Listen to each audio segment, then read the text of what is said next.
Bueno, pues para terminar la sesión, esta última, tenemos a Pascual Román, que viene de la Universidad del País Vasco, y también con la idea de mostrarnos su proyecto, en este caso la creación de un banco muy especial, Banco de Pisa, lo ha llamado, que lo que pretende es llenarlo de nuestros jóvenes a través de lo que aquí se aporte, vayan teniendo más conocimientos y tengan acceso a más conocimiento. Y bueno, las aportaciones son de carácter voluntario. Todos los que estamos aquí estamos invitados desde el principio, pero además creo que está abierto también a instituciones o a otro tipo de organizaciones que quiera conocer. Nada más. Muchas gracias, Javier.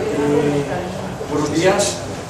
Y sobre todo quiero dar las gracias a Aspar Ferrer y a su magnífico equipo de colaboradores por habernos facilitado el que ayer y hoy nos pudiéramos encontrar hoy aquí. Así es que muchas gracias por haberme dado la oportunidad de presentar este proyecto de creación del Banco de Pisa.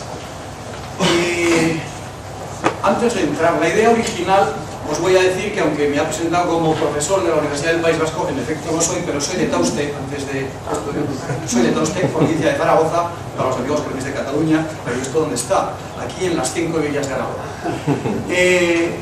Tengo 66 años, los hice el día 7 de octubre de 1940, nací en el año 1947. Quiero decir que tengo 66 años. Y en ese momento me planteé, digo, bueno, pero tú tendrías que estar jubilado. Digo, afortunadamente que estoy en la universidad y me permite llegar hasta los 70 años. Porque me gusta la investigación, la docencia a nivel universitario.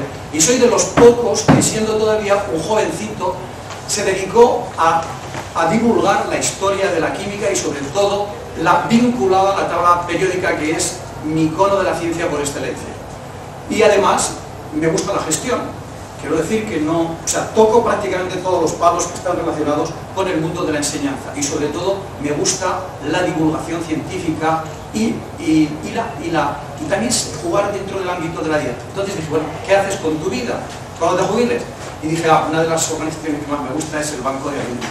Pero resulta que yo vivo en Leioa y la sede de Banco de Vizcaya está en Merca, Bilbao, es decir, a unos 20 kilómetros de mi casa, pero el trayecto está plagado de torres de estas que cuando te descuidas y vas pensando en las abutadas, te hacen una foto, te quitan 3 puntos y te meten no sé cuántos euros. Así es que dije, bueno, pues lo mejor será que invente otro banco, un banco de conocimientos, es decir, si tenemos que paliar el hambre físico con los alimentos, tendremos que paliar también el hambre, vamos a llamar, espiritual de conocimiento. Entonces, la idea original es esta. Vamos a ver qué es un banco de conocimientos. Algunas noticias de prensa, simplemente he seleccionado el informe de Pisa, el Banco de Pisa, características, colaboradores, el Banco de Pisa, el Ayuntamiento de Pisa y la Universidad del País Vasco, y terminaré con unos agradecimientos. Así es que la idea original, como ya he citado, nace del concepto de banco de alimentos. Hay dos definiciones, una en castellano y otra en inglés. Me gusta más la de inglés porque es más cruda. Y habla de que es una organización sin ánimo de lucro, benéfica, que distribuye alimentos a aquellos que tienen dificultad de comprarlos o de comprar suficiente comida para evitar el hambre. Como dato histórico, el primer banco de alimentos no se estableció en el tercer mundo, sino en Arizona, en Estados Unidos, y el que tuvo esta feliz idea fue John Van Hengel en la Iglesia Católica de St. Mary's en el año 1967. Y como vemos, pues es una idea que se ha extendido por todo el mundo y que es una genialidad. Bien, si ahora hacemos, como hacemos en matemáticas, y ahora sustituimos esta variable por esta otra, pues tenemos el banco de conocimientos. Es decir, yo cojo alimentos, los sustituyo por conocimientos y jugando con las definiciones anteriores, pues tendría lo que es un banco de conocimientos, que sería, siguiendo la definición en inglés, sería el banco de conocimientos sería una organización sin ánimo de lucro, benéfica, que distribuye conocimientos a aquellos que tienen dificultad de obtener suficiente conocimiento para evitar ese hambre de conocimientos, valga la redundancia. Luego, a partir de aquí, definiré lo que es el banco de Pisa. Pero esta idea, además de soportarse en el banco de alimentos, yo soy responsable desde hace 3 años de las Olimpiadas de Química en el País Vasco. Y ahí sacaremos una pequeña conclusión muy importante, que además yo creo que vamos a estar... Es una verdad de perogrullo, pero que yo la he constatado en mis 3 años de experiencia. Hablaremos también de algunos detalles del informe de Pisa y luego, como digo, sustituiremos conocimientos, porque claro, conocimientos es todo. pero habrá que acotarlo y definirlo y a quién va dirigido este Banco de Pisa. Por aquellas fechas, estoy hablando de octubre del año pasado, pues a final de noviembre hubo la gran recogida de alimentos en toda España y en particular en el Banco de Alimentos de Vizcaya trataba de superar, sobre todo dada la situación que tenemos en este país, las 240 toneladas de alimentos que se recogieron el año 2012. Se superaron las 350 toneladas y uno de los responsables, Néstor Palacios, dijo que no creo que lleguemos a las 500. Realmente no sé exactamente cuál fue la cantidad. Esto significa que detrás de todo esto hay voluntarios, personas, y además también otras personas que colaboran en ese banco de alimentos. De la última Olimpiada que se ha celebrado en el País Vasco, se presentaron 73 estudiantes de los 76 inscritos con 19 centros educativos. Además tuvimos la suerte de que de los tres, dos obtuvieron medalla de oro y una chica que se quedó la primera, pero aquí sacó mención de oro. Pues bien, la conclusión, y en esto es la verdad de perogrullo que quiero demostrar, es que los centros participantes, con tutoras, tutores entusiastas, obtienen en general mejores resultados en las pruebas. Esto, pues sí, pero yo esto lo he constatado con números. Bien, vamos ahora a entrar en noticias relacionadas con el informe PISA. España repite curso. ¿Por qué repite curso? Pues porque nos hemos estancado en más de una década en lectura y en matemáticas. Y ahora, esta segunda sí que me gustaría que nos fijáramos en la palabra clave, en lastrar. El alto número de alumnos que van retrasados lastra los resultados. Luego, quizás este sea el yacimiento al que nos tendremos que dirigir fundamentalmente para aplicar nuestro banco de PISA. Aquí tenemos un resumen, no están todos los países, del informe PISA 2012 por sus competencias matemática, competencia científica y en el centro de comprensión lectora. Si nos vamos aquí, donde está en negritas, alrededor de los 500 puntos, está la media de la OCDE. Pero ¿dónde va a estar España? Pues naturalmente por debajo. Por debajo, inexcusablemente, con mayor o menor distancia de esa media. Pero si ahora nosotros buscamos cuál es la clasificación de las distintas comunidades autónomas de España frente al promedio de la OCDE y frente al promedio de la Unión Europea, pues vemos que, en detalle tenemos el promedio que hemos visto antes, el promedio de la Unión Europea y el promedio de España, que está casi al lado de, pero por debajo. ¿Pero qué ocurre? Pues que todas estas comunidades, con su gran número de estudiantes, hacen que, evidentemente, a pesar de que tenemos comunidades que están por encima de esa media, que baje por debajo de la media. Esto es importante. Sabemos que hay un informe PISA para adultos. Pero, ¿qué ocurre? Pues que España suspende todavía más que en el caso de los jóvenes. Dos noticias. Solo 1 de cada 3 españoles, atención, 1/3 de los españoles sabe leer un texto largo o comparar ofertas. Ahí tenéis el nombre, que no lo voy a decir, y luego su traducción al castellano. Pero fijarse bien en la noticia de abajo. Los titulados en bachillerato FP de Japón, Países Bajos y Australia tienen mayor nivel de comprensión lectora que los universitarios españoles. Luego, algo falla aquí, pero por arriba y por abajo. Bien, ahí tenemos el informe PISA para adultos. Se emite en adultos de 16 a 65 años y entonces los resultados son todavía más catastróficos. Tenemos aquí la media de la OCDE, la media de la Unión Europea para comprensión lectora y aquí para matemáticas. Pero ¿dónde se encuentra España? En el pelotón de los torpes, en este caso por encima de Italia y aquí los últimos. Esta es la realidad. Bien, los últimos datos que ha facilitado el Ministerio sobre el informe PISA para manejo de ordenador y resolución de problemas de la vida cotidiana, y esto enlaza muy bien con, por ejemplo, la propuesta de la Barcelonada. Entonces, naturalmente, ahí sí que se resuelven problemas de la vida cotidiana. Este es un ejemplo precioso. El alumno medio de 15 años sabe escoger la ruta más corta en un mapa, pero resulta que mucho manejar MP3 y tal, pero no sabe manejar y programar un MP3 o la aspiradora o la lavadora o, como veremos más tarde, por ejemplo, programar el aire acondicionado de un hotel. O te asas en verano o te quedas helado de frío porque no le sabes dar al botón, o tienes que llamar a la recepción a que te lo arregle, o a que le den al botón. Bien, los jóvenes se lían con las tareas cotidianas. El informe PISA destaca que España obtiene 477 puntos frente a los 500 puntos de media. Bien, suspenso en la vida real, que es justamente a lo que estoy centrándome. Las pruebas van desde la compra de un billete de metro hasta búsquedas en internet. El resultado que tenemos en estas pruebas es peor todavía que el mediocre obtenido en matemáticas, ciencias y lectura. Bien, aquí tenemos una clasificación de los países organizada según la resolución de problemas. Aquí estaría la media, en esta franja más verde, 500 puntos aproximadamente, y España 477. Los demás países no me interesa comentarlos porque no tengo tiempo. Ejemplos de preguntas: ¿cómo escoger la mejor combinación de metro para llegar a otro punto en una ciudad que no se conoce? Saber elegir la opción más barata entre un abono de transporte o billetes sencillos. Manejo del mando a distancia del aire acondicionado de un hotel. ¿Cómo sentar a unos invitados para que se cumplan sus preferencias de con quién estar juntos y con quiénes no? Estos son los problemas que propone PISA en este contexto. Esta es una noticia importantísima.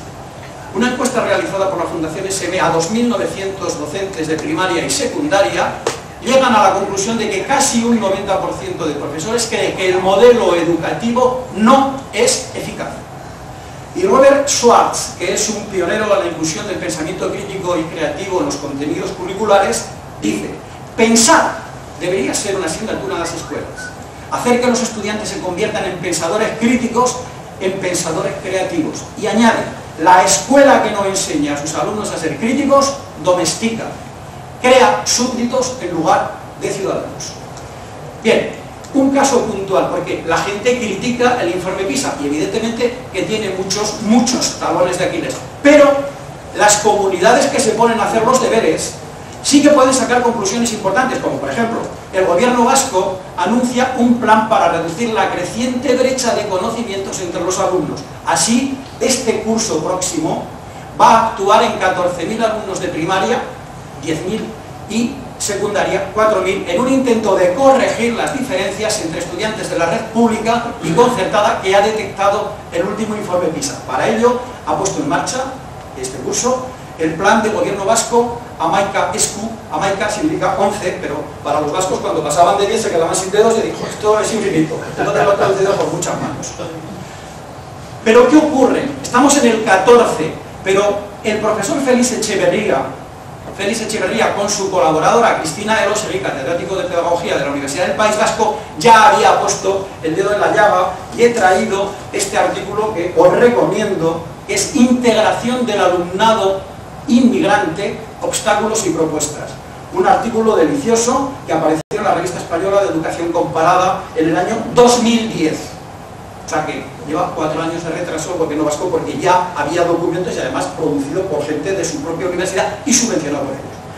Nuestro sistema de acogida está fallando. Esto es una entrevista que le hicieron en el Diario Vasco hace 2 meses. Las diferencias en Euskadi entre nativos e inmigrantes son de las más grandes de Europa. Nuestro sistema educativo apenas hace nada por cultivar las diferentes culturas. No es difícil imaginar la frustración y problemas de identidad que estamos originando en esos niños. Luego, si acaso, en el turno de preguntas hablaremos, pues si alguien no lo sabe, de los modelos lingüísticos que hay en el País Vasco. Hay 3, y entonces, claro, dependiendo de dónde se ubique uno y otro, aparece más frustración y más problemas. Bien, el informe PISA, el último, ¿a quién va dirigido? A los estudiantes que cumplen 15 años cuando se realizan las pruebas trianuales de PISA, que las últimas se celebraron en 2012, como he referido, 2015 las próximas, el año que viene, y 2018 siguiente, etc. ¿Qué se evalúa? Los conocimientos de comprensión lectora, matemáticas y ciencias. ¿Cuántos y qué países se evaluaron? 65 países, 34 de la OCDE y 31 de países asociados. ¿Y cuál es el número de alumnos evaluados? Más de 500.000. Es decir, al año que viene todavía habrá más países y más alumnos. Y ahora viene la definición, de acuerdo con todo lo que hemos visto, lo que yo entiendo que es el Banco de PISA. Es una organización de voluntariado sin ánimo de lucro que distribuye conocimientos justamente en estas 3 áreas que evalúa PISA. lectura, matemáticas y ciencias a través de instituciones, empresas, centros educativos o particulares para su reparto entre la población necesitada, que como hemos visto son los jóvenes y adultos. La definición en inglés a mí me gusta más porque trata de evitar ese hambre entre los jóvenes y los adultos. Quizás el hambre, como no es físico, igual no se ve con tanta facilidad. Bien, ¿a quién va dirigido? Como he dicho, a los estudiantes que cumplen 15 años cuando se realizan las pruebas. A los estudiantes, claro, porque esto es una injusticia, porque a ser una prueba trianual, los que tienen, al año que viene, los que tengan 13-14, se le va a pasar el arroz, y a los que tienen 16 y 17 ya se le ha pasado. Luego también a ese colectivo iría dedicado. A los adultos mayores de 50 años, o la edad que se quiera, porque realmente hemos visto que necesitan de aprender por lo menos a leer y algunos conceptos más relacionados con las matemáticas y las ciencias. Y luego otros colectivos interesados que no están incluidos en este grupo. Características: es una organización sin ánimo de lucro, de voluntariado mundial. Yo esto lo expongo aquí, ya veremos dónde lo he expuesto antes, pero aquí con carácter de una reunión, un encuentro, un congreso, pero esto yo lo voy a seguir difundiendo. No se excluye a ningún país ni a ninguna persona. La decana de mi centro me dijo: ¿y por qué no lo patentas? Digo, porque no se puede patentar la difusión del conocimiento. ¿Pero qué me estás diciendo? Digo, Marie Curie, naturalmente va la diferencia, y Pierre Curie, ¿patentaron el descubrimiento del polonio y el radio? Pues no. Carl Röntgen patentó el descubrimiento de los rayos X? Pues no. ¿Por qué? Porque ellos querían que fueran patrimonio de la humanidad. Se trata de mejorar los resultados de las pruebas de PISA en los jóvenes, las correspondientes en los adultos y, sobre todo, el punto último es muy interesante, estimular a los jóvenes y adultos en lectura, matemáticas y ciencias. ¿Quiénes pueden colaborar? Instituciones, ayuntamientos, diputaciones, comunidades autónomas, centros educativos, universidades, institutos, puntos suspensivos, colegios profesionales, asociaciones culturales, empresas, compañías y entidades voluntarias y, sobre todo, aquí lo que hacen falta son personas voluntarias, jubilados, exalumnos, estudiantes, profesionales, trabajadores y ese largo etcétera que pone. ¿Dónde se puede aplicar el banco de PISA? Pues en colegios, escuelas, icastolas, institutos, universidades, centros culturales, casas de cultura, colegios profesionales, otros centros que puedan facilitar aulas disponibles. Aquí esta es una reunión de trabajo en el Ayuntamiento de Tauste, donde está el amigo Javier Núñez, ex director del colegio público Alfonso I el Batallador de Tauste. En el centro está Esther Arrieta, concejal de Cultura, y yo, y esa fue mi primera presentación en mi pueblo. Organización del Banco de PISA tiene que tener una estructura abierta, no se pueden fijar normas, sino que cada grupo, cada banco, cada sucursal del Banco de PISA que lo interprete como le parezca oportuno, teniendo en cuenta estos objetivos y sobre todo su situación geográfica. No es lo mismo, por ejemplo, un pueblo de un determinado número de habitantes que una capital con la dispersión que hay. Tiene que haber redes de colaboración. Sospecho que habrá bancos regionales, nacionales e internacionales y sobre todo lo que es fundamental es la cooperación, es decir, que los bancos más potentes, los que tengan más euros de conocimiento, ayuden a los más débiles. ¿Cuánto representan? 5, perfecto. Bueno, de sobra. Intercambios. ¿Qué es lo que se puede intercambiar? Materiales educativos. Bases de datos. Hay que poner bases de datos a disposición de este proyecto. Las redes sociales, las personas, es decir, una persona puede estar trabajando en un sitio y colaborar en otro sitio. Y sobre todo a esto hay que darle difusión y dinamización social para que la gente se entere que puede haber esta posibilidad. Y luego ahí dejo otras ideas más en cuanto a los intercambios.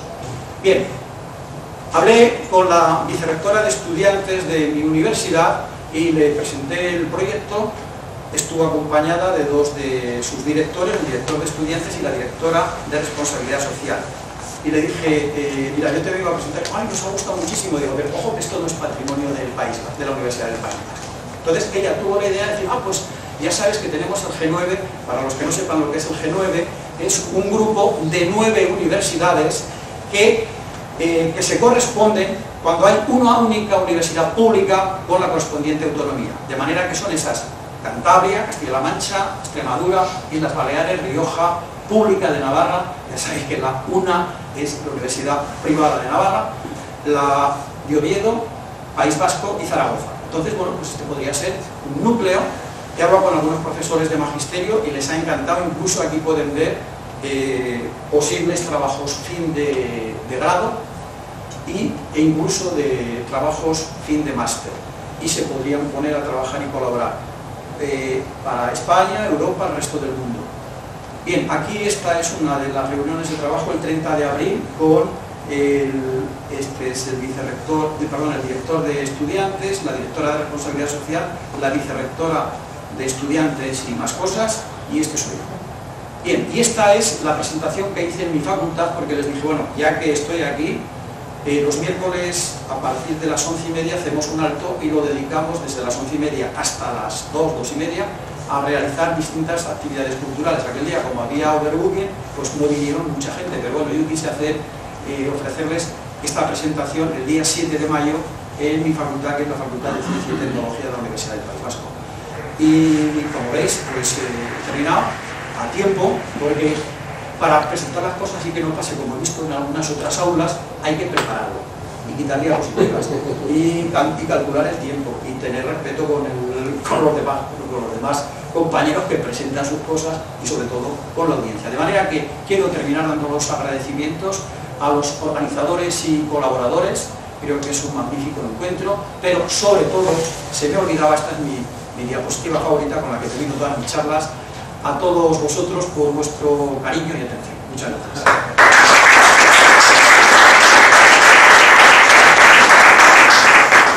Aquí, como todos han sido excelentes ponentes y preparadas sus ponencias para ajustar al tiempo que tenían, nos quedan 20 minutos, o los que queramos, claro, para cualquier comentario, pregunta. No, como estamos en, no hace falta que vengan aquí, sino aquí mismo nos Perdonadme, que es que si me he olvidado que le he dicho a Javier que me lo preparara, que os voy a enseñar una, porque si alguien sois preparadores de las pruebas de las Olimpiadas de Química, aquí hay muchísimos recursos, en la página web, que no sé si me la ha cazado, está aquí abajo, sí. En la página web está todavía por terminar de confeccionar, pero como soy el director de departamento le dije, no, méteme aquí porque luego quiero facilitarles a los tutores que participan en las Olimpiadas una serie de materiales que son de su interés. Entonces, la página web es www.ehu.es/DQI. Con eso ya llegáis aquí. Luego ya ahí aparecen una serie de cosas. Y luego bajáis abajo del todo, bajáis, que aquí pone Olimpiada Vasca de Química. Pincháis aquí, y entonces aquí están las pruebas que se han realizado en el País Vasco, pero desgraciadamente no tienen las soluciones porque me prohibieron mis compañeros que se pusieran las soluciones, pero donde sí que os invito a que entréis es aquí, en web de interés. Aquí tenéis unos materiales impresionantes, con olimpiadas de distintos lugares de España, con sus resultados, y la primera que he puesto justamente es la Olimpiada de la American Chemical Society, que recoge un montón de propuestas, de exámenes y sus resultados. Pues que si es de química, y además ahí tenéis una fuente, sobre todo para los profesores de secundaria que tengáis que impartir química, hay unas buenas preguntas. Y luego, simplemente deciros que, como os he dicho que soy un forofo de la tabla periódica, aquí podéis bajaros una tabla periódica, además para que aprendáis euskera. Le dais a otros recursos, y lo último que he hecho ha sido actualizar esta tabla periódica en bilingüe, que es mi segunda edición, que ya hice en su momento en el año 1999, y este año lo he hecho con ocasión del 250 aniversario de la fundación de la Real Sociedad Española de Química. Antonio, esto que te decía está aquí, el flerobio y el livermorio. Ahora ya se conocen los 118, los 118. Y luego, pues si queréis saber un poquito más de la historia de la Universidad del País Vasco y de la Real Sociedad Vasco-Vasco del País, podéis entrar, ya que con esto. Este era un poco de publicidad de este rollo, pues si queréis tener un poquito de material. La torre de tu pueblo no vas a hablar. La torre de mi pueblo tiene mucha matemática. Venga, volvemos al otro y después hablamos de Taustia.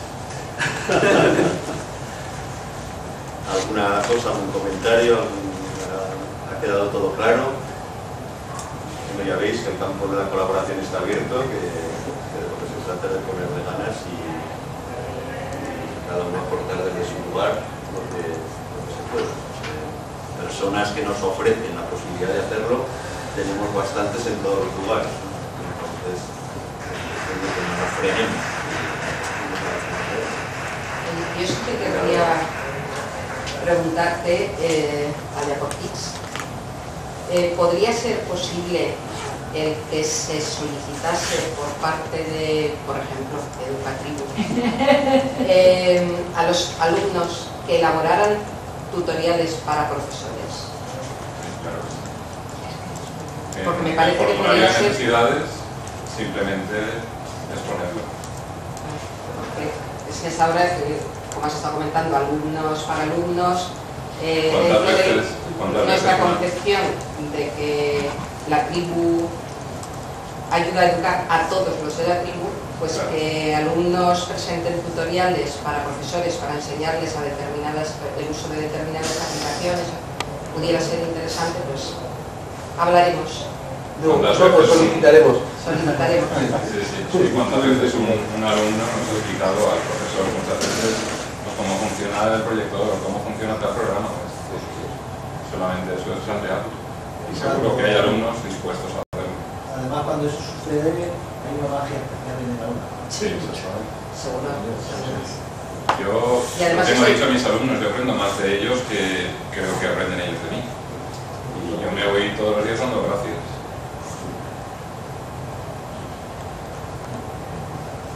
Explícanos también cómo eres capaz de gestionar tu tiempo para participar en el proyecto. Por ahí me han alucinado. El secreto es inconfesable. Algo tiene que haber. Pues, no duerme, con ilusión, yo creo que todo está en una cosa que hablábamos ayer, la actitud. Y si tú tienes ilusión por lo que haces, si te gusta lo que haces, no te importa llegar a casa y dedicarle horas. Robarle horas al sueño, porque lo vives, yo me he propuesto en esta vida ser feliz, y para mí la felicidad pasa por hacer felices a mis alumnos, que ellos aprendan, que se emocionen, y eso para mí lo vale todo. Si hay alguien, un docente que no tiene esa actitud o no tiene ese interés, sí, hay muchos. No es docente en la palabra, en el sentido estricto de la palabra. Vocacionalmente es docente de profesión, pero no es docente vocacional.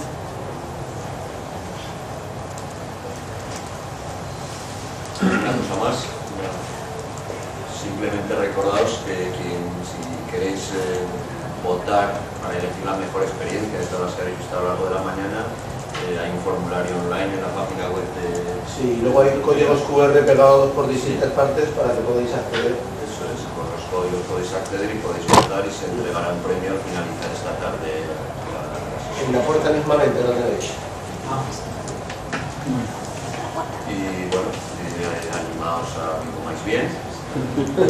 El compañero es importante. Las emociones se viven de otra manera. Sí. Y a las